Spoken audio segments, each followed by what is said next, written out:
મહત્વપૂર્ણ સમાચાર કે જ્યાં ભારતીય ટીમ પહોંચી ચૂકી છે રાજકોટમાં ભારતીય ટીમનું આગમન થઈ ચૂક્યું છે કે જ્યાં રાજકોટના ખંડેરી સ્ટેડિયમમાં ભારત અને ઓસ્ટ્રેલિયા વચ્ચે મેચનું આયોજન છે। વન ડે મેચને લઈને ભારતીય ક્રિકેટ ટીમ રાજકોટ પહોંચી ચૂકી છે અને હોટેલ પર ભારતીય ટીમનું ભવ્ય રીતે સ્વાગત કરવામાં આવી રહ્યું છે। રાજકોટવાસીઓ પણ ઉત્સાહમાં, કારણ કે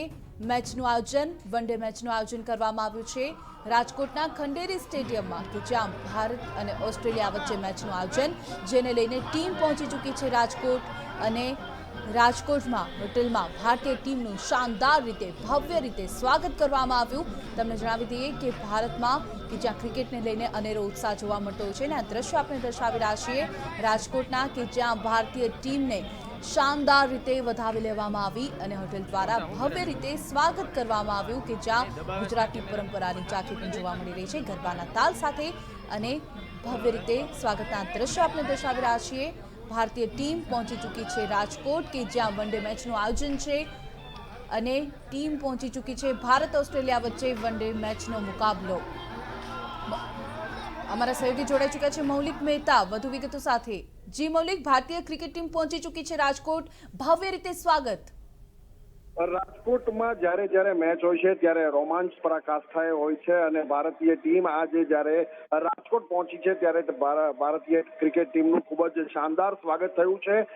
ગરબાના તાલે સ્વાગત કરવામાં આવ્યું છે અને રાજકોટની જે ખંડેરી ગ્રાઉન્ડની જે પીચ છે એ હંમેશા રનોના વરસાદ માટે જાણીતી છે અને અહીંયા હંમેશા હાઈ સ્કોરર મેચ રમાતા હોય છે, એટલે ક્રિકેટ ચાહકો પણ આશા રાખી રહ્યા છે કે ખૂબ જ સારી મેચ હશે અને અત્યારે એક પછી એક ખેલાડીઓ જ્યારે હોટલમાં પ્રવેશી રહ્યા છે ત્યારે તેમને તિલક કરી અને સાથે સાથે તે ગરબાના તાલે તેમનું સ્વાગત કરવામાં આવી રહ્યું છે અને રાજકોટવાસીઓ આ જે મેચ છે મેચની ખૂબ જ આતુરતાથી રાહ જોઈ રહ્યા છે, કારણ કે જે રીતે આપણને ભારતને ઓસ્ટ્રેલિયા સામે પ્રથમ વન ડેમાં હાર મળી છે, લાગે છે કે રાજકોટની અંદર તેનો બદલો ભારતીય ટીમ વાળશે। મૌલિક, જે રીતે હવે ભારતીય ટીમે કમબેક કરવું ખૂબ જ અગત્યનું બની ચૂક્યું છે, ત્યારે શું લાગે છે કે ટીમની આ વખતની સ્ટ્રેટેજી શું રહેશે? સામાન્ય રીતે રાજકોટની જે ખંડેરી ગ્રાઉન્ડની પીચ છે એ